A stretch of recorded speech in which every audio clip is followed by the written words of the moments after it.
Okay, let's see. Let's get into more Marvel shit off the cuff late at night, just like my Spider-Man Miles Morales video, except this time I will not be going super fast on speech.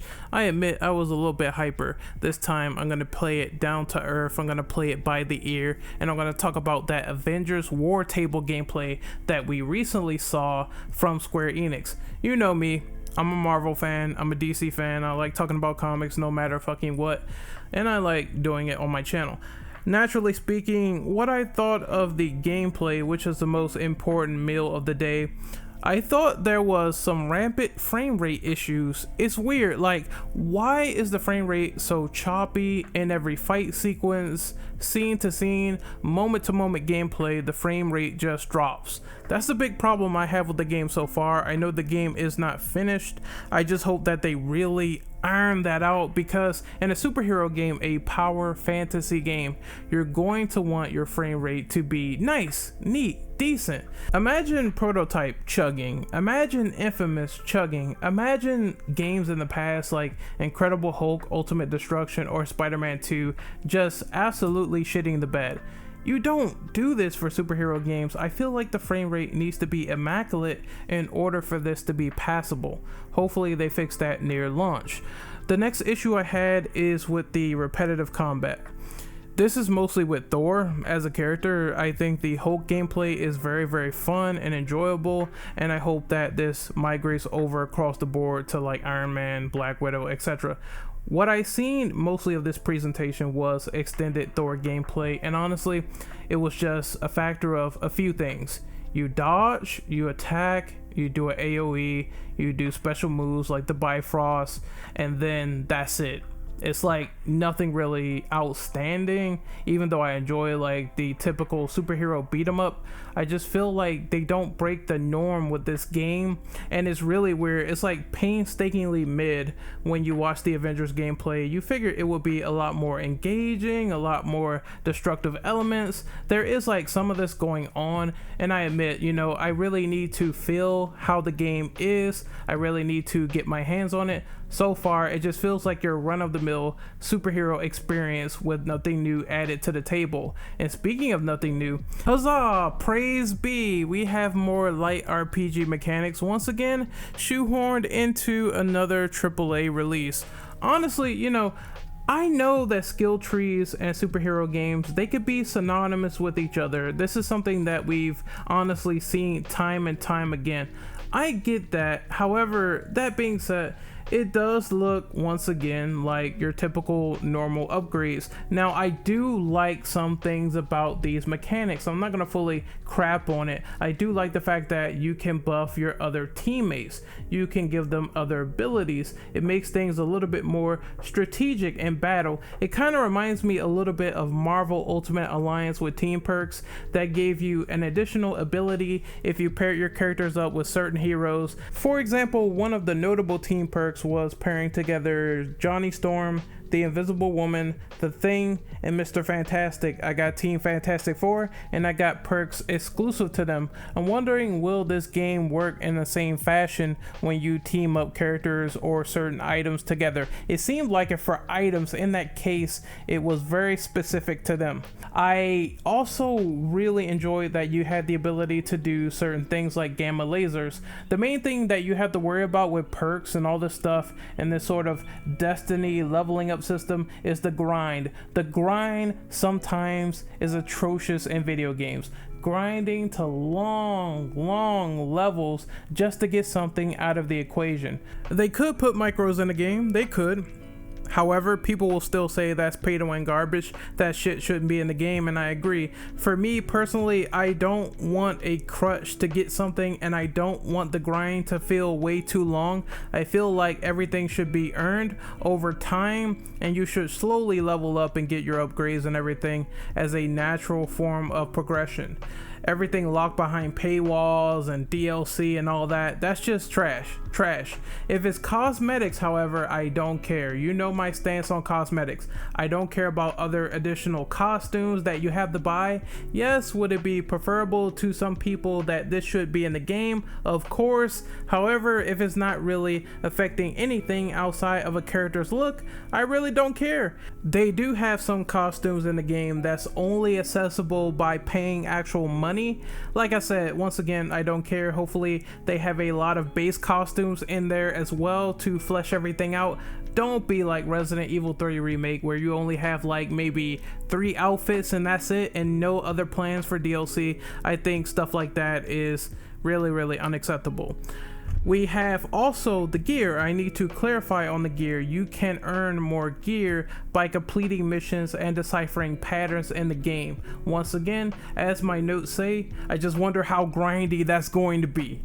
I just wonder how grindy it's going to be, but like I said, natural progression is greater than everything. Despite some of my lingering nitpicks with the frame rate and some of the repetition, especially with the grab animations, those were whack, I did enjoy the superhero fluidity, and I also enjoyed the fact that there was a lot of oomph to the special effects. The special effects were great in this game. Just seeing Thor come from the Bifrost and destroy that big ass machine, just seeing like Hulk jump around and smash stuff, Hulk fucking smash, seeing Cap throw a shield into enemies, that was really entertaining. That was really fun. I would say for the personality of these characters migrating from the page to the actual game itself and actually performing all these actions, all of that stuff looks fantastic. It's just the frame rate. Like I said, they really need to announce a date for that beta if you pre-ordered the game, and they really need to make it solidified so you can give feedback before the game comes out, because this could run into a Neo situation where the Neo Alpha wasn't really that great until we got feedback and they kept putting out betas and stuff like that, and then we got all the problems ironed out to the developers, so they knew exactly what the issue is and they knew what the complaints were. All right, let's talk about that co-op. Now, you know I'm gonna roast the co-op because once again, Marvel Ultimate Alliance got this right. You can jump in, jump out at any time. You can play full co-op in the story, not just regulated to side missions. I still don't like the fact that Avengers does not do this. Out of the most smallest, sincerest kindness, I guess I can say that I do appreciate the attempt that this mode was put into the game with Wartable, where it's like side missions are regulated to co-op affairs and you can battle across the globe with other Avengers and other teammates. The co-op here reminds me of Splinter Cell Blacklist. There's high priority targets, there's VIPs, there's differing difficulty settings, and there's also the fact that you can customize your characters and take them into battle. It's nice. It's really a nice touch that you could take your perks and they could be fully customizable as well as costumes when you go into co-op. There's also team finishers. You can take someone and beat them down. It's like, it reminds me a little bit of Arkham Knight where there's tag team finishers. I really love that stuff. That stuff is cool. Just your teammate beating the shit out of someone. You come around, you do a hook kick right in their face, bam, it's over. I love that stuff so much. Team finishers are awesome and I can applaud them for that. Next, we have the ability to do 4-player co-op online and offline with the AI. I'm not sure if you could do it offline with other players. Someone can correct me in the comments. I really don't know. Someone please clarify that. But so far you can do offline co-op at least with AI. Next, we have the fact that they will be producing new heroes, new regions, and a brand new story that will be added to the game at no additional cost. I'm pressing X to doubt. I really am. I think Square is eventually going to want more money. I think they are going to rebundle DLC packs. They are going to make different editions over time as we go on, and that's how they'll recoup some losses here or there, or maybe they will rely on the micros. I don't know how they'll do it, but when a company says they're not charging extra for more story, it's like, I gotta press X to doubt, because you know, you don't slave over all that hard work just to not get any return after the fact for no additional cost. It's weird to me. It's weird logic. It's weird company PR that wants to keep you in the driver's seat, and they want to just carjack you at the last minute and say, hey man, you got to pay $20 for this DLC. I just don't expect their continuous single player DLC, air quotes, their continuous single player DLC to be always free. I guess the last bit we'll jump into is the story, and honestly, MODOK is the main villain. I don't know too much about MODOK other than his name. I think his name is like mechanized organism designed only for killing or some shit like that. I just know his name is weird, and he rides around in this weird vessel that's like sort of a motorized chair or throne where his body is placed into it. He has small fucking legs, small fucking dinosaur T-Rex arms, and he has a giant face plaster on the front of it with some like very weird I want to say, what's the hair look like? I have his name on mine, but I can't really think of his full name. I just know he looks like Mysterio. He has Mysterio hair on the top of his head, and it's just plaster on a giant face. That's all you gotta say. Like, he's a giant mechanized organism designed only for killing, and it's a weird choice for a villain. I think they didn't want to go with the mainstream route, so no Doctor Doom or Thanos or stuff like that. They didn't want to make this too equivalent like the MCU movies, and I can applaud them for trying something original, but still, it's a weird choice. Hopefully he's a good villain. There's a lot of Avengers conflict. That's a no-brainer. The Avengers will fight. They will have some beef. There will be some issues within the story, and I'm glad they're showing that, because I think Hulk and Iron Man was going at it. There is a dirty joke that could be made somewhere. I just set myself up for that one. God fucking damn it. Anyway, yeah, they're gonna be fighting, brawling it out. And if you make me see both sides, I will understand and come to relate to it better. There's also the A-Day incident. I feel like I need to break this down in the most simplest of terms. A-Day is when an event happens where the Avengers are fighting on the Golden Gate Bridge. I believe you saw it in the previous gameplay.